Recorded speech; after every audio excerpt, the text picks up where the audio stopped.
to get the information from our panelists about all the resources. So let's start the recording now. Great, and can we welcome to all the participants who have joined us. Thank you for joining us today for this session, which is called Export Ready, Resources to Grow Your Business Outside of BC. Next slide, please. My name is Alpna Sharma, and I am an export advisor at Women's Enterprise Center. Next slide. So as I mentioned earlier, if you have any specific questions, do put that in the Q&A box, and we will try to take up those questions towards the end. If you want to communicate with the group or ask your questions, put that in the chat box. Next slide, please. So briefly about Women's Enterprise Center. Women's Enterprise Center is a nonprofit organization devoted to helping BC women start, lead, and grow their own business. Our full range of services includes business loans up to $150,000 with access to an additional $100,000 through a new partnership with BDC. We also provide business advisory services, skills training, mentoring, resources, and a very supportive community to help women entrepreneurs realize their business potential. So we have 3 offices in Kelowna, Vancouver, and Victoria, and our passion is to empower women entrepreneurs to their business success. We are funded by the federal government through Western Economic Diversification, and we are a part of the Women's Enterprise Initiative, which includes similar organizations in Alberta, Manitoba, and Saskatchewan. And you can learn more about what we do on our website at womensenterprise.ca. Next slide, please. Now on to today's session. So are you thinking about selling your goods or services outside of BC? Do you want to get into international markets, but find yourself thinking, how do I do that? Sometimes, you may feel overwhelmed by the exporting process if you're not prepared. And that's what our webinar wants to do today, help you learn about those support programs so that you can export successfully. So in this interactive webinar, you learn how to figure out if you are ready to export. What are some of the support programs? There are some wonderful support programs available to exporters. So what are those support programs? Canada's free trade agreements, how can they give you competitive edge? And also about funding programs to help you in the export process.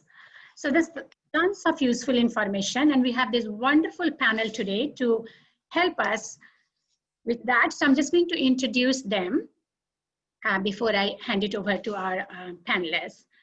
So we have Alison Bolton. She's the program manager of the Export Navigator program. So after living in China and the Middle East for 3 years, Alison returned to Vancouver to work as an international trade advisor with a small business BC. And she has started her own firm assisting entrepreneurs grow globally.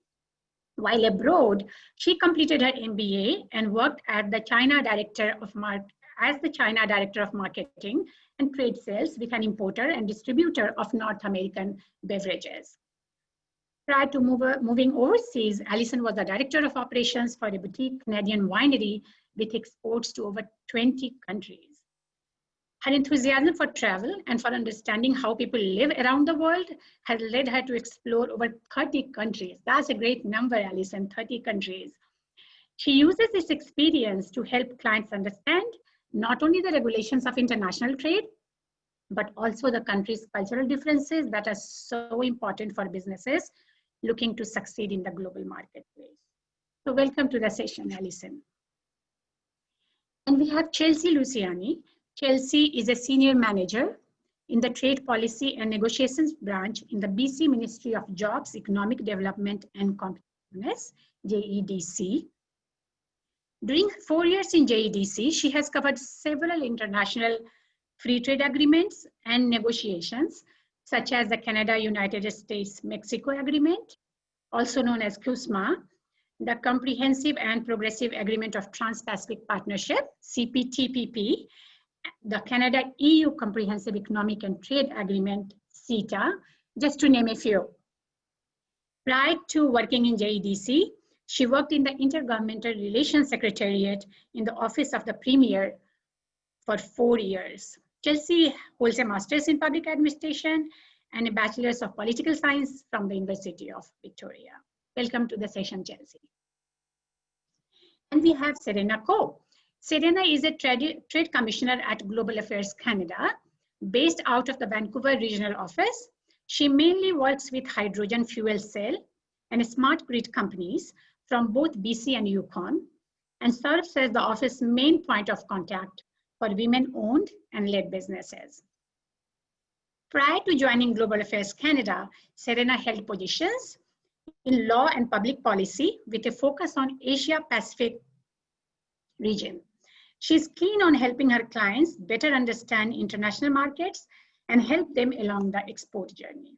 So thank you for being here, Serena. So we have a wonderful panel, and without taking more time, I'm going to hand it over because we have got tons of information that will be really helpful to our participants today. So Alison, I'm going to hand it over to you to talk about the Export Navigator program. Wonderful, thank you. Thank you for that introduction and for having us here today, because yes, there are so many resources across the province if you are looking to expand your sales for your product or your service, whether it be across the country or across the world. So next slide, please. In chatting about Export Navigator, I like to start at the beginning. The goals of the free Export Navigator program are simple. We really want to help businesses grow, survive economic challenges by expanding their market. So we work with you. If you come up with a new product or a new service, we help you grow your customer base. In terms of who is eligible for the program, we work with all sizes of business in all sectors. So that means both products. We have a lot of agri-food clients. We also have engineering firms and tech clients. And also it's at any stage of the export process. A lot of our clients will come to us saying, I'm thinking about selling to a new country, or I've had some emails from people wanting more information about my product from Germany. What do I do next? We also work with clients that say they have a food product and they're already across Canada. They say, yes, I'm already in a national chain. I want to go into the US, but oh my goodness, I've got to think about currency. I've got to think about changing my packaging. I have to think about how those distribution networks work. So any stage of the export process, whether you're looking to break into Calgary or if you're looking to head into Australia, you are potentially eligible for the Export Navigator program. Click of the slide, please. So once a business has been accepted into Export Navigator, what can you expect? One of the pillars of our program is that it is in person. My next slide will show a map. We cover the province outside of the Metro and Greater Victoria areas with in-person confidential one-on-one guidance. Next click. And this really means that you're working with an advisor one-on-one with some practical products. We start with a readiness assessment. Where are you in this world of exporting? Are you looking right from the beginning to find which market, or do you already have some inquiries saying, I know that Japan is a place for my product or service. Let's really figure out how to get into that market. And then we go and we make it a break. We really break it into the steps. So it's the real step-by-step, what to do, what government programs are there to assist you, who can we introduce you to help maybe patent your product or figure out what type of customs duties you're going to pay. Or as Chelsea will allude to, maybe you're going to a country like Japan or Germany where Canadian products don't have duties. So we really work with all of those steps and make sure that it's a manageable process for you to sell outside of BC. Next slide. Oh, the right service connections at the right time, which I'm going to talk about as well. The map here is the areas that we are currently serving. So I know that someone is from Haida Gwaii, so great example. In Haida Gwaii, we have a dedicated advisor, Mietka. Her postal code is in Prince Rupert. She covers Smithers, Terrace, she does cover Haida Gwaii, all the way up to Stewart, all the way over to Houston. So that's an example of where our regional advisors are based. We do also have advisors for women, Indigenous, and youth-led businesses. So if those businesses are owned 50% or more by a woman, an Indigenous person, or a youth, which means under 30, we have advisors for those businesses as well. The only where we're not covering right now is Greater Victoria and Metro Vancouver. We are covering the area of the Sea to Sky corridor, so Squamish, Lillooet, Pemberton, and we are covering Langley East, so Abbotsford, Chilliwack, that area we do have advisors. And we work to connect you with a community-based advisor who is going to make those introductions to service providers, tell you about different programs, and really work with you to get your company ready and also to expand your sales outside of BC. Next slide, please. And so what is a pitch about Export Navigator without a success story? This is from Baraka Shea Butter, based on the island in Duncan. And they were already selling to the US, but in working with their advisor, who is based in Cowichan, they were able to put together a plan for a private label. So that means they were not only selling their branded product into the US, but they were also able to work with distributors to do a white label, to customize it for new customers in the US. Next slide, please. And a bit of a wrap up and how to work with us. Number one thing, check out our website, exportnavigator.ca. Please scroll to the bottom and sign up for our monthly newsletter. This comes out in the beginning of the month. It talks about all of our free seminars, export resources. Also on that website, we do have a place for export resources, where based on your business, we have a catalog of resources available for you. Our next seminar is in October, Friday, October 23rd. It's a free webinar and it's on government funding. So it's going to talk about the Can Export program, which Serena and her team at Global Affairs administer, also the agri-food funding and different types of programs that the federal and provincial governments offer to help companies grow their business. And if you are in one of our regions, please apply online. You can just send it. It's a quick, couple of questions. Whereabouts are you? Oriana, who I've listed there, she is our advisor for women-owned businesses, and she will get in touch with you and work to see if you're eligible for the program. And it is a free program, so it's just some information. We make sure that you fit the eligibility, primarily in terms of geography. And we will get working with you to expand your market outside of BC. So that's it for me. The next best thing to do is just drop by our website, sign up for the newsletter, and poke around there for some resources, because everyone on this webinar today wants your businesses to succeed by finding more customers outside of the province. So thank you, Alpana. Over to you. So thanks a lot, Alison. I know Export Navigator is a wonderful program, and for clients who are really eligible for the program, do take a look at it. And I mentioned the upcoming workshop that you mentioned. I think that would be a great one if people are looking for information about funding. And as I had mentioned at the beginning, when we're just talking among ourselves about a lot of clients interested in agri-food products. So I think that would be a great seminar for anyone who is interested in finding out about agri-funding. Let's see. So I've got a question from Carlos Allison. We are located in Surrey. Does it mean that we are not eligible for the Export Navigator program? That is correct. At this time, we are not covering Surrey. We partner with Small Business BC. So Small Business BC also has international trade advisors that work with companies in Greater Victoria and Metro Vancouver.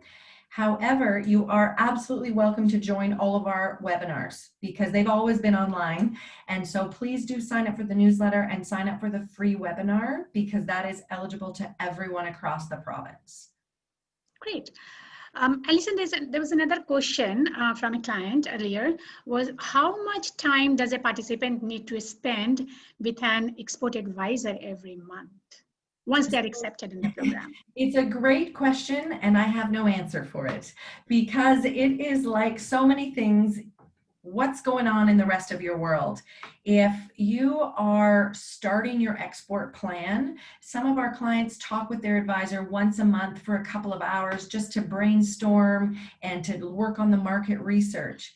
However, if you are getting ready for a trade show, for example, there's a virtual trade show with a women-led business with global affairs coming up to Korea in November. It's virtual, but we all know that if you've gotten ready for a trade show, you are busy. So at that time of getting ready for something like that or getting ready to ship your first shipment, some clients are having weekly calls with their advisor. So we are able, because it is that in-person connection, we are able to ebb and flow with what the client needs. So it's very much client-led.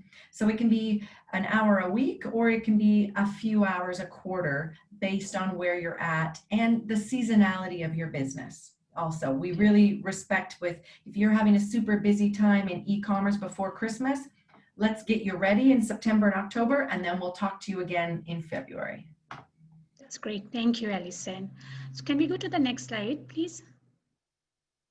So I'm now going to hand it over to Serena, the Trade Commissioner, and Serena is going to talk about the services offered by the Trade Commissioner Service. Over to you, Serena. Thank you. Thank you so much, Alpana. And thank you very much to the Women's Enterprise Center for holding this seminar today. Very happy to be here. Just a quick introduction of myself. Alpana did a great job already introducing me. I'm a trade commissioner based out of Vancouver, covering companies from both BC and Yukon. I'm also the office's main point of contact for women-owned and women-led businesses, as well as businesses that are led by other underrepresented groups in international trade, including youth and LGBTQ2+. So as some of you might already know, Global Affairs Canada, our role is, of course, to manage diplomatic relationships with countries and other international bodies. We spearhead international development initiatives, humanitarian assistance, consular passport services, but the reason for which I'm here today is our mandate to promote international trade, and that includes supporting exporters, attracting investment, and negotiating free trade agreements, which Chelsea's probably going to speak more to afterwards. But my day-to-day job is to interact directly with clients in BC and Yukon, right now virtually so, and see how the network and our services and programs can better help BC companies and Yukon companies export their goods and services. I like to break it down into 3 easy pillars to understand quickly. How we help our clients is through information, money, and with people. Honestly, that's one of the best resources we can offer. As the slide shows, we are based in some 160 cities across the world. I think at the moment, the exact number is about 164 or 65. So we're kind of, you know, going up every year as the market needs and as our exporters needs. We're over 1,300 trade commissioners. So I'd like to always say that I have some thousands of colleagues around the world, and we're all here to serve Canadian companies. Information-wise, you know, again, back to this network of trade commissioners, we're able to get on the ground market information, you know, anything from, you know, larger things like regulation changes, or even down to really granular details, such as, oh, you know, particular port in a country has just had an issue in terms of letting in certain deliveries in. So it's really vital to kind of be keyed in with us so that we can help serve you with really on the ground info. In terms of the money and programs, you know, one of the key things I'm going to speak to later is our Can Export program. But on top of that, we have other initiatives that we support, sometimes through federal partners, sometimes through organizations like the Women's Enterprise Center. So always good to be keyed in as well. Can I have the next slide, please? Thank you very much. So based on those services I just mentioned, you know, I wanted to delve in a little bit deeper as to exactly what within our programming do we specifically do for women entrepreneurs. Well, of course, the first thing is, you know, negotiating free trade agreements. Again, Chelsea will mention later, gender chapters, labor rights that are being included into our free trade agreements is very important, especially to Canada's inclusive trade agenda. For Can Export specifically, this is a funding program for entrepreneurs to de-risk their activities in entering a new market. And there are a few categories of acceptable activities. Many of you on this webinar have maybe been recipients of this program previously. It has seen some changes, especially due to COVID-19. This was a very popular program in terms of funding travel for international conferences, conference fees, a lot of these types of activities due to the international sort of our travel restrictions, I should say, are no longer going to be covered, but we've been adapting our program throughout the summer to better suit the needs of entrepreneurs right now, given virtual conferences, given our need to move a lot of platforms online. And so, you know, some of the newer innovations to the program would be the fact that we actually cover search engine optimization. We also can cover things like virtual conference participation. So it's worth taking a look at how the program has changed in the past couple of months. And I dare say it might continue to adapt given the conditions of international trade and international travel.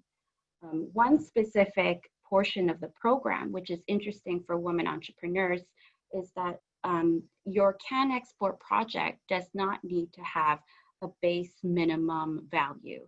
For most of our entrepreneurs, we require a significant enough project before applying.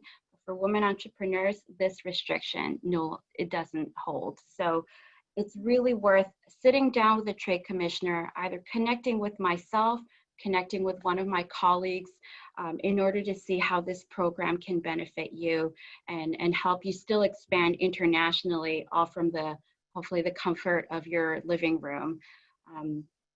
And then other ways and programs that, you know, the Trade Commissioner Service and Global Affairs Canada does support women entrepreneurs. I'm so glad that Allison mentioned our mission to Korea. We do have trade shows that recruit only women entrepreneurs. The Korea trip is a wonderful example. I believe that's the one where we have assembled a group of wonderful women entrepreneurs in the life sciences field. And so it's a very targeted trade show with a counterpart in the foreign market in order to make the best connections for our Canadian clients. Another really good example is our Go for the Greens trade show initiative. And that's actually an initiative that's spearheaded out of our Miami office. And it's to help Canadian women entrepreneurs break into the US market. Again, the network is our most valuable resource, and it's the reason why we can actually create such interesting trade show programs, matching initiatives, and we're looking into supplier diversity initiatives as well as we move forward. Just to sum it up, I'd like to always end by saying that the Trade Commissioner Service is a free resource, and today we're talking about resources on how to export. We're a human resource, and we are more than happy to have a conversation, start you off, see where you're at, and if it's something that us within the Vancouver office, we're not the best placed person to assist you. Our mantra is to serve or refer. So I'm looking forward to speaking with as many of you as possible and hearing more about your businesses and seeing how if I or any one of my colleagues can help support your export journey. Thank you. Thanks, Serena. I know a number of our clients have worked with Trade Commissioner service, and they have received such excellent support if they are getting into a new market, or they're already in one part of the market and want to expand to other parts of the market. They have received excellent support from Trade Commissioner Service. So that's a great program. So is a completed export plan a prerequisite for an exporter to start working with the Trade Commissioner? So, I'm going to give a yes and a no answer. On the one hand, definitely we would like clients to have a good business plan, a credible business plan. There are so many resources, just like the one that Allison has already mentioned within Export Navigator or Small Business BC, but a perfect export plan is impossible, right? We're always changing. Allison's laughing. We're always changing, we're adapting. But what we like to see out of clients is credible business plan, dedicated resources, and a real intention to go international. You definitely need, whether it be time or money, or most importantly, human resources. It's very hard, anecdotally, not impossible, but very hard for a client to sort of internationally expand without someone really dedicated to that function. So the answer is a no and a yes at the same time. Yeah. And I agree, Serena, it helps to be prepared. Like, everything you do, whether it's a business that you're doing in the domestic market or you want to go to international market, it always helps to be prepared and not just start like that. Yeah, so I agree. Absolutely. Yeah. Awesome. Let me see if there's a question here. Okay, I will respond to that. Great. Okay, so can we go to Chelsea's slide, Nicole? So maybe skip the next one. Yes, that's great. So over to you, Chelsea, to talk about free trade agreements. And these are such important resources for BC entrepreneurs. So over to you. Thank you so much, Alpana. So as Alpana introduced me, my name is Chelsea Luciani. I'm a senior manager in the BC Ministry of Jobs, Economic Development and Competitiveness. And the ministry I work for, it's focused on building a strong and sustainable economy that works for everyone. The branch specifically that I work for is the Trade Policy and Negotiations branch. And we are the group in BC that is responsible for covering free trade agreements from a provincial perspective. So today I'd like to talk a little bit about what the provincial role in free trade agreements are, how we try to get the word out on what these agreements are and what the opportunities are for BC businesses, and followed by what these agreements do and how they apply in key areas such as goods, services, investment, government procurement, and so on. And finally, I'll just go over where BC and Canada's free trade agreements are in the world. Could you click for the text, please? And click again, please. Great. So with international free trade agreements, international free trade agreements, these are led by the federal government. However, because modern trade agreements, like the Comprehensive and Progressive Agreement for Trans-Pacific Partnership, do touch on areas of provincial jurisdiction, we do work very closely with the federal government during these negotiations and in the implementation stage. Next bullet, please. And again, please. Thank you. With respect to domestic trade agreements, for example, so this is like the New West Partnership Trade Agreement, the new WEPTA, which is BC, Alberta, Saskatchewan, and Manitoba, or say the Canadian Free Trade Agreement, which is the federal government and all provinces and territories. BC and provinces are the leads in their own right for these domestic agreements, so we are parties to those agreements. So whether you have questions about international agreements or domestic agreements, we are here to support you, here to provide information on how your business can access the opportunities in these trade agreements. Next slide, please. Thank you. So moving on to trade agreements, before we talk about trade agreements, let's talk briefly about the World Trade Organization, the WTO. So the WTO is the foundation of global trade. It sets the rules of trade between countries, and through the WTO, members set what their base tariff rates are, so what their duties will be to other countries in the WTO. And you can also use the WTO to settle disputes that you have between countries. Now, say Canada wants to have better than WTO access to other countries. What you can do then is enter into a free trade agreement negotiation for a free trade agreement. So next bullet, please. Thank you. So this basically explains what a trade agreement does. So a trade agreement facilitates trade between two or more jurisdictions. Next bullet, please. Could you click through all the bullets actually? And again. And one more. Okay, thank you. Perfect. So the most common way a trade agreement deals with trade and facilitates trade is through the reduction of tariff and non-tariff barriers. So tariffs are duties. These are the duties that your products will pay when they enter into another market. A non-tariff barrier would be a barrier that is not a duty. So for example, it could be a standard or a testing that another country has brought in place that is perhaps not science-based and perhaps is designed to keep you out. So there may be some non-tariff barriers that are not unfair. But it's important to note that there are some non-tariff barriers that are legitimate. So what a trade agreement is trying to do is, first of all, address these as much as possible, standardize where they can, and, sort of create a framework for working through these issues. So trade agreements, as I mentioned, typically cover goods, services, investment. They cover GP, government procurement, intellectual property, environment, and labor. As Serena mentioned, they are covering inclusive trade. This is a big priority of the federal government. It's also a priority of the provincial government. And essentially what that is trying to ensure that trade agreements work for as many people as possible. So I'd like to talk a little bit about how the trade agreements apply in these areas that I just mentioned. So for goods, as I mentioned, the main thing is tariff reduction. So for example, with the Comprehensive and Progressive Agreement for Trans-Pacific Partnership, before this trade agreement came into force, BC blueberries going into Vietnam had to pay a duty of 15%.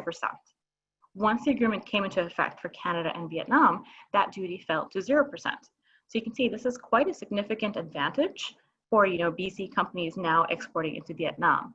And for other countries that don't have a free trade agreement with Vietnam, their blueberries would still be subject to this 15%.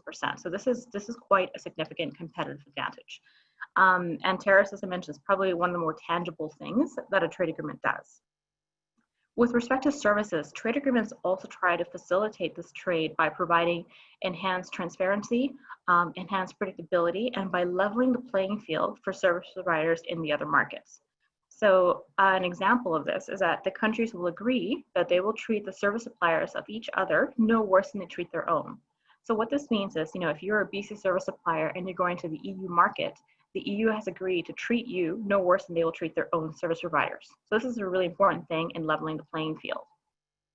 The other thing the agreements do is they spell out the rules, so you have more certainty and more transparency in how you're going to be treated. With respect to investment, what a trade agreement tries to do is to create a predictable, stable, transparent, and a rules-based investment climate for investors. And this is done in a few ways, and some examples are setting rules for non-discriminatory treatment of each other's investments, and also setting conditions for expropriation and compensation. Many trade agreements also have a special dispute settlement process for investors to use. So with government procurement, as you know, governments buy things, they buy goods, they buy services, they have construction projects that companies can bid on. And with modern trade agreements, the coverage of government procurement is to basically give each other's companies access to the other's government procurement market.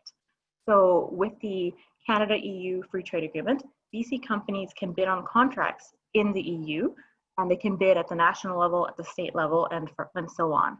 So there are a couple of important things to keep in mind when you're trying to figure out if you have access to another country's government procurement market. So there are two things. First of all is coverage. What have the countries agreed to cover? What level of government? Is it only the national level? Is it the provincial as well? Is it also municipal? And then within those levels of government that are being covered, what government agencies and departments are being covered? Sometimes it might be all with a few exceptions. Sometimes it might be a list of 10 or 15. So first of all, that's coverage. The other really important thing to keep in mind is thresholds. And that means what value does a contract have to be above in order to be included? So for example, if a trade agreement has a threshold of $100,000, that means you have to look for contracts that are over $100,000 in one of the covered departments of one of the covered levels of government. And that's how you figure out if you are eligible to bid on that contract. So if you, if you have any questions about these trade agreements and what government procurement access is included, please reach out. We're always happy to help you figure this sort of thing out. So again, coverage and thresholds, really important for government procurement. And one other fact I was going to mention, with the Canada-EU deal, that government procurement market every year is worth approximately $3.3 trillion. So it's quite a significant opportunity for BC companies to not only bid on contracts here in BC and in Canada, but to also go abroad and try and sell their goods and their services in other markets. So moving on to intellectual property. So this again is a very important thing. It's also covered by modern FTAs.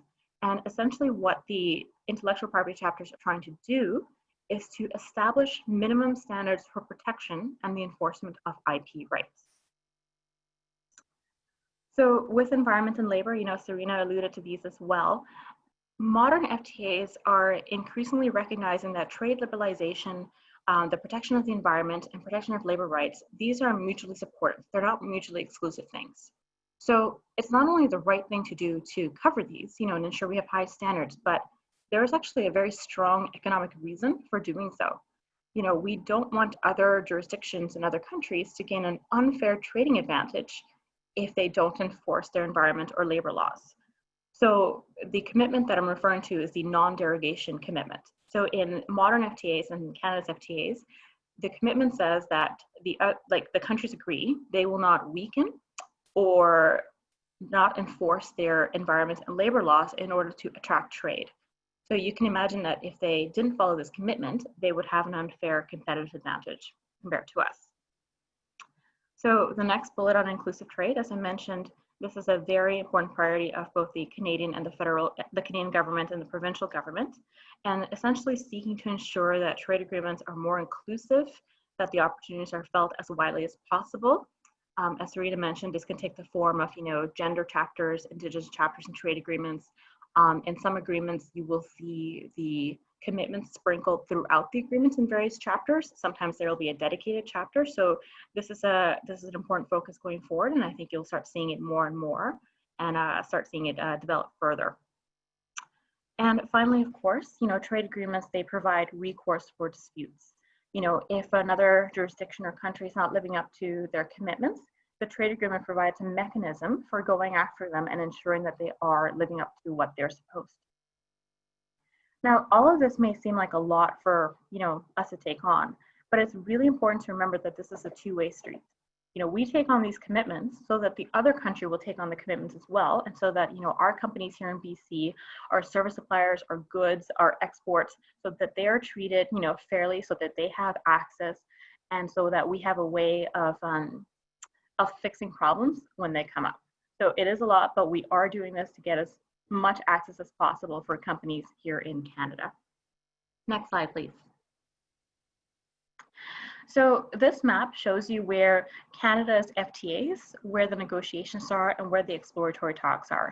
So if you look in dark blue, these are areas where Canada has implemented free trade agreements. So you'll see the US and Mexico are blue because of the new Canada-US-Mexico agreement, which came into effect on July 1st. You'll see that the EU countries are in blue as well. So this is our trade agreement with the EU. And you'll see that we have a trade agreement with Japan, with Vietnam. So this is under the Comprehensive and Progressive Agreement for Trans-Pacific Partnership. So these countries are where we have free trade agreements, where you have preferential access, where, if you're selling a good, it's a very good chance that the tariffs have fallen on this product. If you're selling a service, there's a good chance as well that, there's a more level playing field for you. And if you are an investor, then there should be a more stable, predictable environment for you. So these are the countries where we have a competitive advantage over countries that don't have a trade agreement with those countries. Now, if you look at purple, so we've got two, Malaysia and Brunei. These are countries where Canada has concluded a trade agreement. So in this case, it's the Comprehensive and Progressive Agreement for Trans-Pacific Partnership, but these countries have not yet brought these agreements into effect. So until they bring it into effect, that agreement does not yet apply to those countries. But once it does, then the terms of that agreement will start applying to them. Finally, in green, these are countries where there are either current negotiations. So if you look in South America, Brazil, Argentina, Paraguay, Uruguay, Canada is in a negotiation with those 4 countries. These 4 countries together are the Mercosur region, and it's a negotiation to enter into a free trade agreement. There are also countries where it's not a negotiation, but it's an exploratory talk. So what this is essentially the countries are talking to see if they have enough, if there is enough mutual benefit for them to enter into a trade agreement together. So where you see the countries in green, like for the negotiations or exploratory talks, there is an opportunity for you as a business owner or a company to let either the federal government or let the provincial government know if you have an interest in those markets and what your interest is. If you have a good or a service that you think we should be trying to get better access for, let us know. This is really good intelligence for us to have during negotiations to better understand what a BC company is interested in, or what their experience already is in that market. So say, for example, you're in a market where we're negotiating with and there are a lot of issues, let us know. That is really, really helpful information. All right. And finally, I just want to take a pause and say, a lot of what I do and what my colleagues do is trying to get the word out on all of these trade agreements, whether it's international agreements or domestic agreements. We really want to ensure the information is out there and accessible for BC companies and workers and investors. We've done several sessions like this. In the past years, we've been actually traveling around the province. With COVID-19, we're now doing virtual only sessions. So, keep an eye out for that. If there is an FTA or a sector that you think would be useful for us to cover in a future webinar, please let us know. We're always open to suggestions. And we want to make this as useful as possible to you. And then the other thing I was going to say is, if you have any questions about a trade agreement, how it applies to you, what a tariff might be on your good, what access you might have, and if you want help figuring that out, get in touch with us. We're always really happy to help you with this. It's a completely free service as well. And we can walk you through the various resources that are available. We can help you interpret the agreement. And if we're not the right person, then we will always put you in touch with someone who can help. Thank you. Thanks a lot, Chelsea. That was very valuable information about free trade agreements. I do have a question here which just says Africa. So I presume it means, is there any FTA with any country in Africa? At the moment, any negotiations going on? There is no free trade agreement right now. There was a negotiation with Morocco, as you can see on that map. Mm-hmm. I can check what the latest is on that. Is there a country in particular you're interested in? So it doesn't, the question doesn't specify, it just mentions Africa. So I'm presuming that it means any specific. So the participant who had posed this question, if you could just type the specific country, then we can connect with Chelsea on that. Yeah, well, at the moment there isn't, but if you're interested in a particular country, let me know, and I'll see what other information there may be.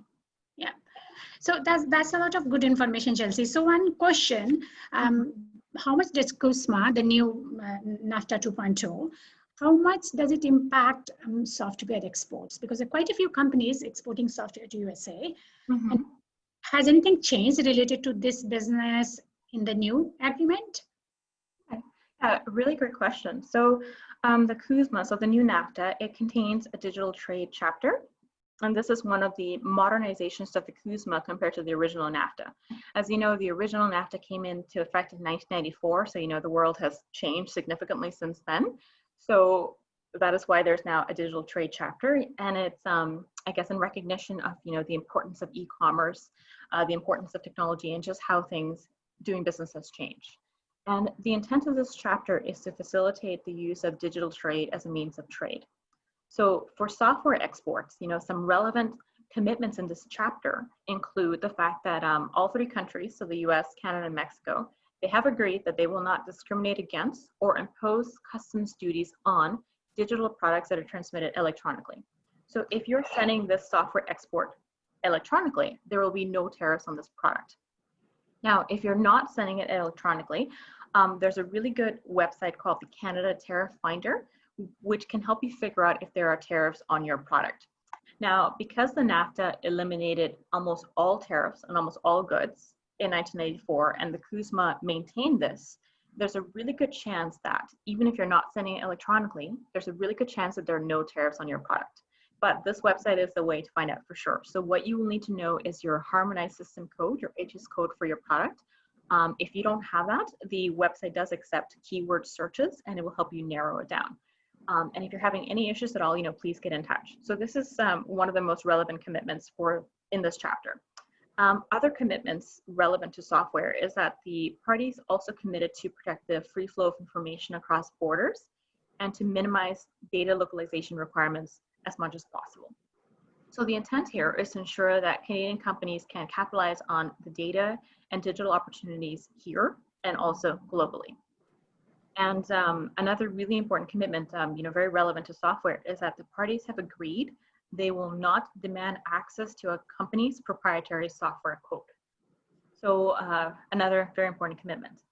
And finally, the parties have also agreed that they will facilitate the access to and use of government information to support economic and social development, competitiveness, and innovation.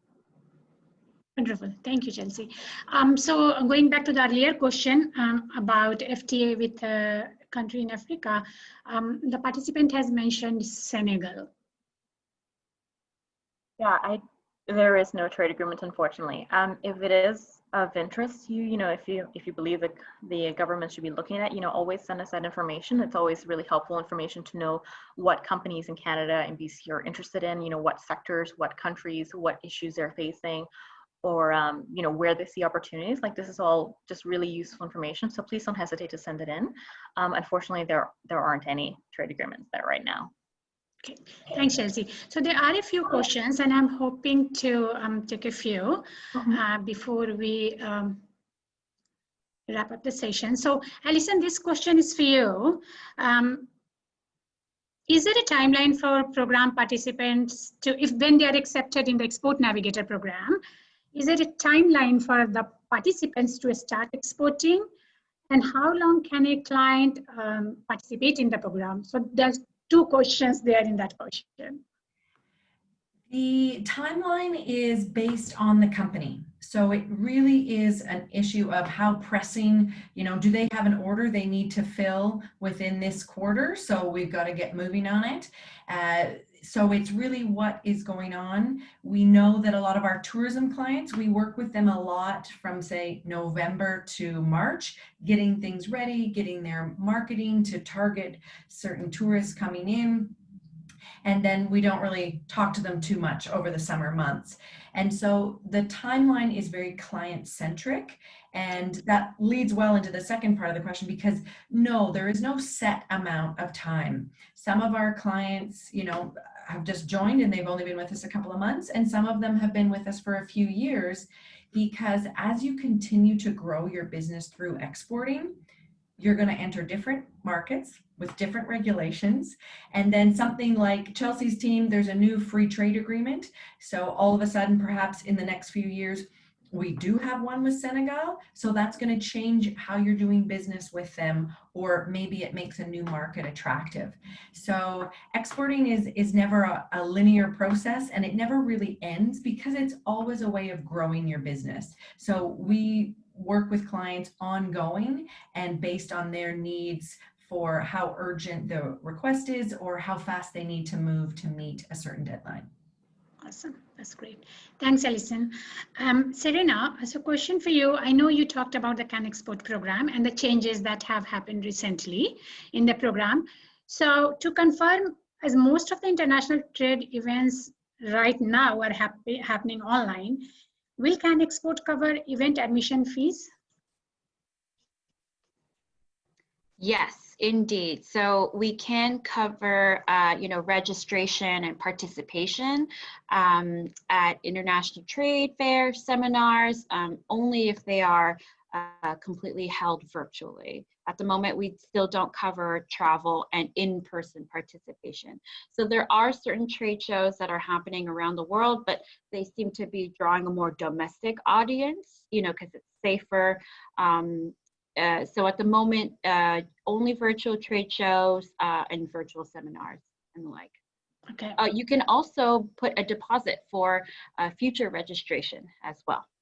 Okay. Okay, thank you. Yeah.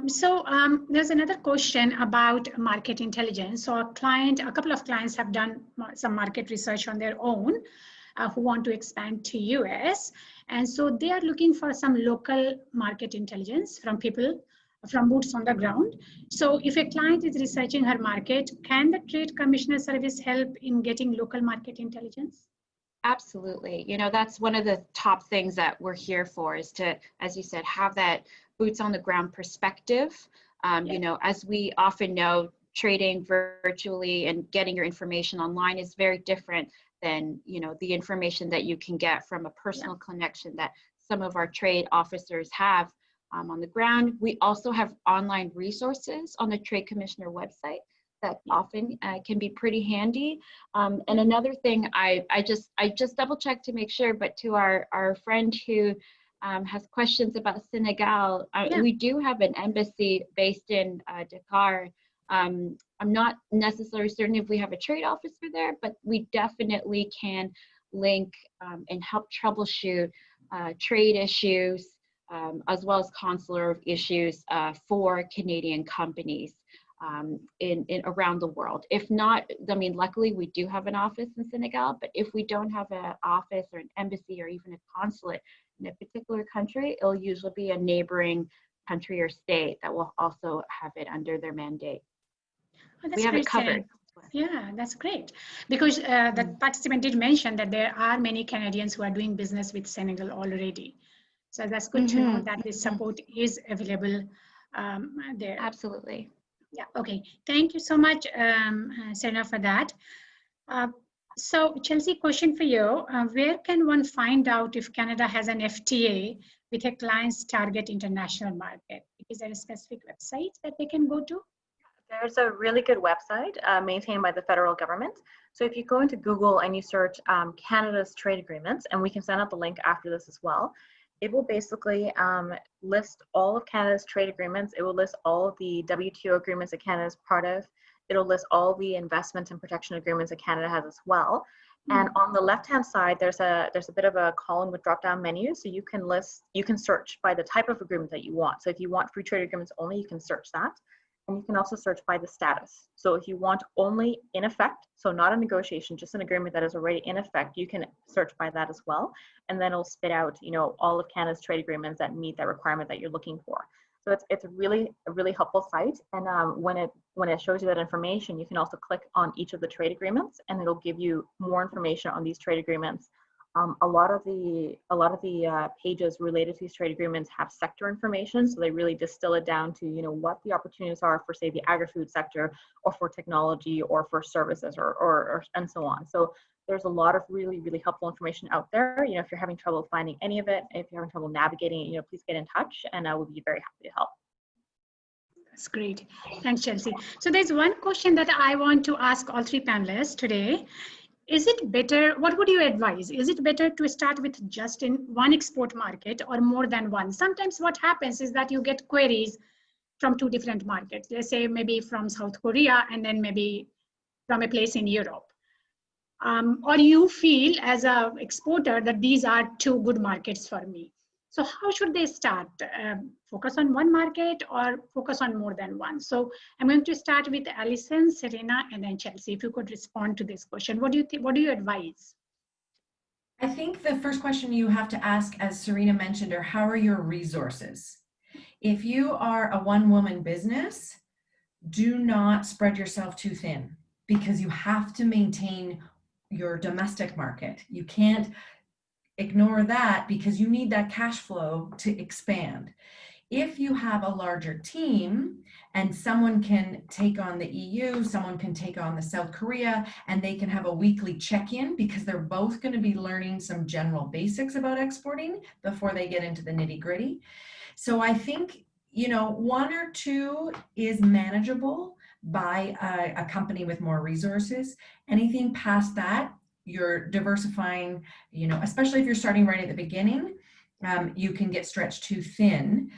If you had already been exporting to the EU for a year or so, and then South Korea pops up, that's fantastic, because you're going to be able to take what you've learned in the EU and apply some of the basics to South Korea. But in a nutshell, it depends on your resources, your time, your ability, and then to focus on the one that makes the most sense, and then use that to slowly advance it. As an exporter myself, I'm never going to say don't answer those people in Germany. Send them both emails and see how it progresses. Certainly don't just ignore one of them, because you want to stay building. But I would say make sure you focus your energies on what you can manage at that time. Thanks, Alison. Serena, your thoughts? Yeah, well, Allison took the words right out of my mouth in terms of capacity. It is so key to have, again, the dedicated human resources, money resources, time resources, and you know, given currently the fact that we can't even travel, it kind of adds a layer of complexity to understanding various international markets.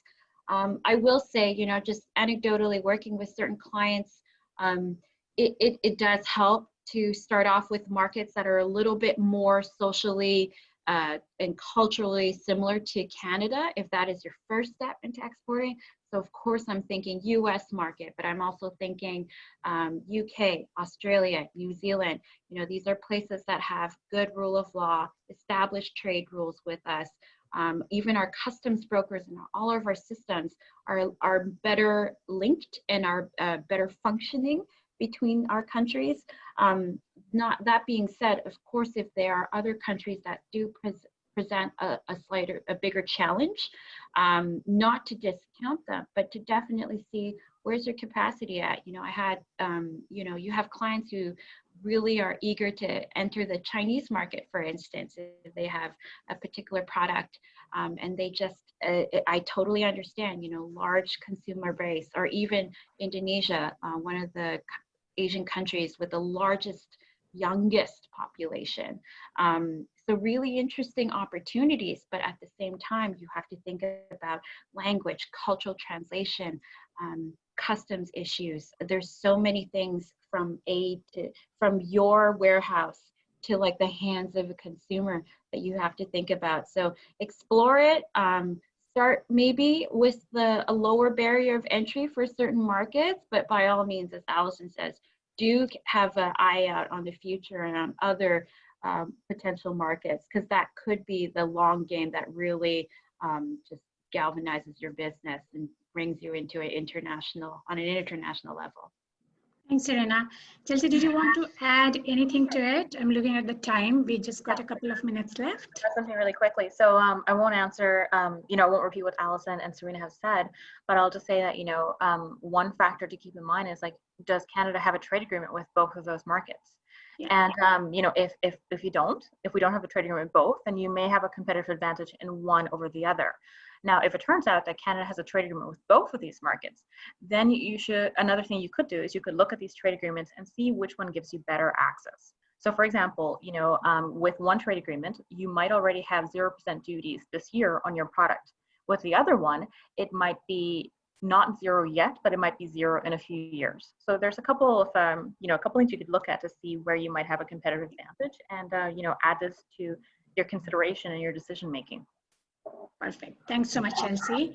And thanks so much. It's like so much of information, and I'm sure our participants have got a lot of valuable information today. So if we can go quickly to the next 2 slides, Nicole. So before we wrap up, I just want to, for our participants to know about our upcoming free webinars. There is one on privacy, website traffic, and opportunities with the Government of Canada. And the next slide, please. And then we also have mentoring programs coming up.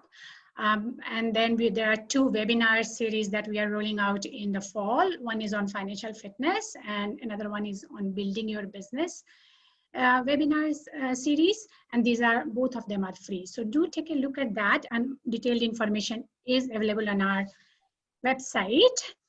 So, all right, we have almost come to the end of our session. I want to thank all of you for joining us today. Sign up for our newsletter on our website to stay informed about our services.